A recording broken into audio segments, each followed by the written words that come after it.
indeed. My name's Chris. I've just become a dad. Woo! No one really gives a shit. That was quite sarcastic. But I've learned something. I've learned a scary reality. The pressure's on, right? When you become a dad, when you become a mum or a dad, when you bring a life into this world, a little apprentice human, right? You have one job above everything else. One single job from the moment that kid is born till the day you die. Do not raise a dickhead. That is the number one job, right? I'm talking about, don't you raise someone who says they are not hungry when everyone's ordering a takeaway. Then when it arrives, just thinks it's acceptable to just pick off other people's trays. Dickhead, order your own. Don't you raise someone who thinks it's acceptable to pop round to a friend's house for less than an hour and do a shit in their toilet. Dickhead! Dickhead! You want to be shitting in my house, you better be staying overnight, mate. I was an only child. When I was 7 years old, me and my mum and dad went on holiday, right? And something terrible happened. Remember sometimes, right, when you were a kid, your mum and dad would make friends with another mum and dad, meaning you were automatically expected to be best buddies, little bosom chums, with whatever cretinous little wretch of an offspring these random people happen to have with them. So this is, we're friends now, so this is your ready-made best friend. I fucking believe not, mother. Look at the state of this that you've brought before me. My mum and dad that year, right, they went on holiday. They made friends with a lovely couple from Buckinghamshire. And they had a son. And their son was called Lawrence. I knew straight away we were never going to be friends. Lawrence was the rubbish kid. Do you remember Lawrence was a dickhead? Remember the rubbish kid? Lawrence was the kid. When you were younger, you had a Lawrence on the periphery of your friend group. There was a Lawrence knocking around within your friend group, right? Wasn't he a proper friend? But he was there, a whinging, whining, non-stop, wanting his own way, a little nightmare. Like, oh, I can't do that. I'm not allowed. Oh, I'm allergic. Allergic to his own fucking asthma inhaler. You know the kid I mean. A Lawrence on holiday is the kid around the pool with layers and layers of unrubbed-in sun cream. Just squelching around the pool. A milky little letdown, ruining everyone's holiday. Haunting the poolside like a soggy little ghost. Looks like his mom puts the cream on via baptism, just... His voice was unbelievable. He could make anything sound sad. No matter what he was saying. He would obliterate the happiest sentence in the world. This is the best birthday ever. Tell your voice, mate, you sound like you're being tortured. One day, Lawrence's mum and dad and my mum and dad, they all chipped in and we got in a taxi, a boiling hot, non-air conditioned, mid-90s leather burning the back of me little speedoed thighs. 20-minute taxi torture ride down to the beach.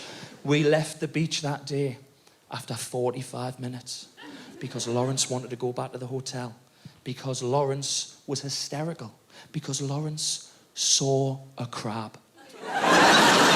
There was no rules. It was fast and loose, whatever he would kick off at. This day it was a crab, he wasn't happy. He was inconsolable. It came straight at me. No, it didn't. It can only move sideways. You're a liar. Final night of the holiday, right? Final night of the holiday. Lawrence's mum and dad and my mum and dad, right? We were in the pool and they came over and they went, boys, because you have been such good boys, we've got a surprise for you. Tonight, it's your final night. We're going to take you down to the pizza restaurant. You watch the men make your pizzas. They put the toppings on. Then we're going to go to the arcade. You can play on the games all night. You can even play the mini golf. I was so excited, I instantly urinated. I was in the pool as well, so no one knew. Lawrence didn't want to go. Lawrence didn't want to go to the arcade. He didn't want to go and have the pizzas. Lawrence wanted to stay in the hotel on our final night and watch the hotel entertainment.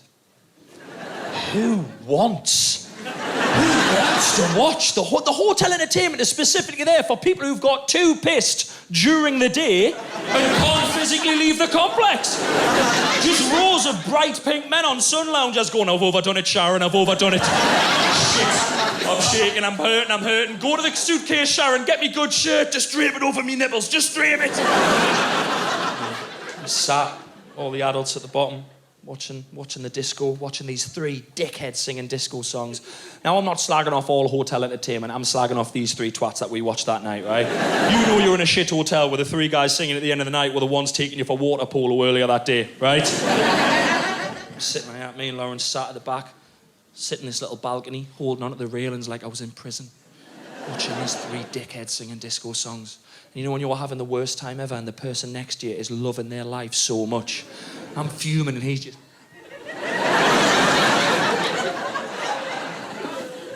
sat there, white knuckles, furious, right? What I did to Lawrence that night echoed through my childhood. You know when you get a bollocking so severe, it is referred back to by your parents regularly, like, this is nearly as bad as what you did to Lawrence that fateful night. And I don't know where it came from, I don't know how I thought of it, little bit of genius, I don't know. But I sat there, furious, white knuckles, and I said, Lawrence, Lawrence, I bet you can't get your head through these railings.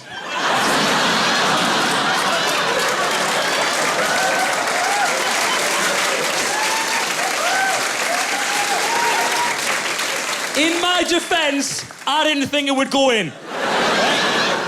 I got an unexpected slam dunk that night, because evidently, enough unrubbed in cream from the day, not an issue whatsoever. Straight in. Coming back out, not a fucking chance. Go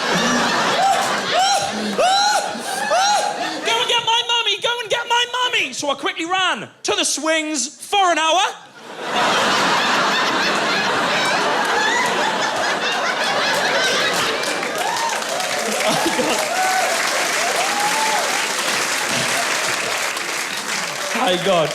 I got a proper dragged back to the hotel room, mid-90s, you can still hit your kids, but it has to be behind closed doors, bollocking!